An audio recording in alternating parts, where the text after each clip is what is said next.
History shows that no country stayed on top forever. 100, 200 years at the max, and then they peak and go into decline. So I presume we're no different from anybody else. But one of the problems with history is people don't learn the lessons of history. We had a president recently who didn't know history, or if he did know history, he said he was smarter than history. I know I'm not smarter than history, and history is very clear.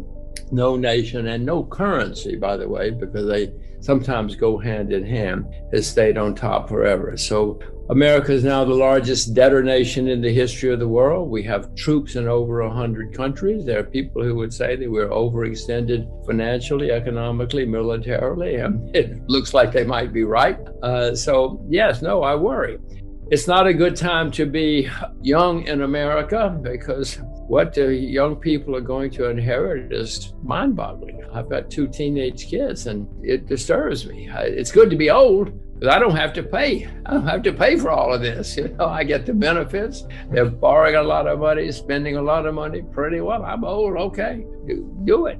It helps me, but it doesn't help the future. 100 years ago, Britain was the richest, most powerful country in the world. There was no number 2. 50 years later, they were bankrupt. Literally, the IMF had to fly into Heathrow to bail them out. So it can happen. It has happened. It often happens. And the symptoms, the money printing, the kind of problems you're talking about. I don't think it'll happen in 2001 or 2021 or even 2022, but it's on the way. My experience and my observation is that all of this money printing, it has to go somewhere, but it takes a long time to build a bridge or a factory, but it's very easy to go online and you buy as much of anything as you want. And that's what's happening. Everybody has a lot of money in their pocket. There is a lot of money around, and it's going into financial assets. Will that last forever? It never has, but you say, maybe it will. Maybe it will this time. History shows that. It's very clear. There have certainly been periods when stock markets in various countries have done extremely well, but it didn't make people rich. What really counts is making people a lot of money in an international currency so that you can go and buy a watch or a car or a loaf of bread or whatever it is you want to buy. Washington says that this is transitory. And, if you believe the head of the central bank and the secretary of the treasury, then you don't have to worry. Everything is going to be great. Look out the window. Everything is going to be fantastic. No worries, no worries, no worries. I happen to be of a different view. First of all, the U.S. stock market has gone up, 10, 12 years without a serious problem, other than some short disruptions, but nothing serious.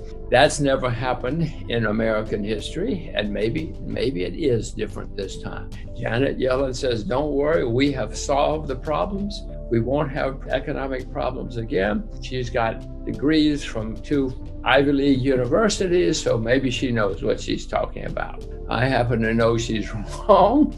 We will have problems again, and when they come, it's going to be horrible. 2008, we had a problem because of too much debt. Since 2008, the debt everywhere has skyrocketed by gigantic amounts. So it would be my view that the next time we have a problem, it's going to be the worst in my lifetime, given that the debt is so, that may sound like some kind of wild statement, but look out the window. The debt is there. The debt goes higher every day. I know what it caused in 2008. It's got to be worse next time around. Eventually, of course, we may have hyperinflation. Britain ended with not hyper like Venezuela, but very serious. And the value of the currency went down 80% against the US dollar over a few decades. That's pretty serious stuff. If you happen to be a British citizen, I doubt that we will end in hyperinflation quickly. That's usually towards the very, very end of a long decline. Venezuela had been declining for a long time. Zimbabwe was in decline.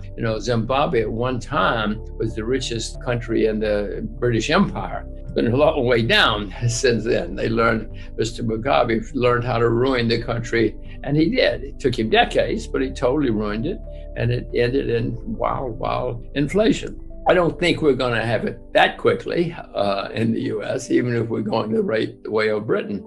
Don't panic yet. But it doesn't mean we can't have serious inflation and a decline of the standard of living and a decline of the value of the currency, and we probably will. History is pretty clear. That's what happens. Social Security will be paid. You may not be able to buy very much with your Social Security, but you will be paid. I mean, in Russia, they still pay the Soviet retirement obligations, but it doesn't do you much good. So the question is, that kind of default, I cannot see that happening in the US. However, the value of the money is certainly going to continue to decline. As I said, the British pound went down 80% against the value of the US dollar, which replaced it as the world's reserve currency. I'm sure that the value of the US dollar is going to continue to decline. Everybody watching this knows that the dollar is not what it used to be. It depends on whether you're buying bread or gasoline or anything. It's not the same, and it continues to decline. And they're not on your side, as I told you. They want to keep their jobs. I don't like saying any of this, by the way, except for the fact that I'm old. It's good to be old. It's good to be an old American in 2021. It's not good to be a young American in 2021. Well, I mean, these people don't understand much about the world.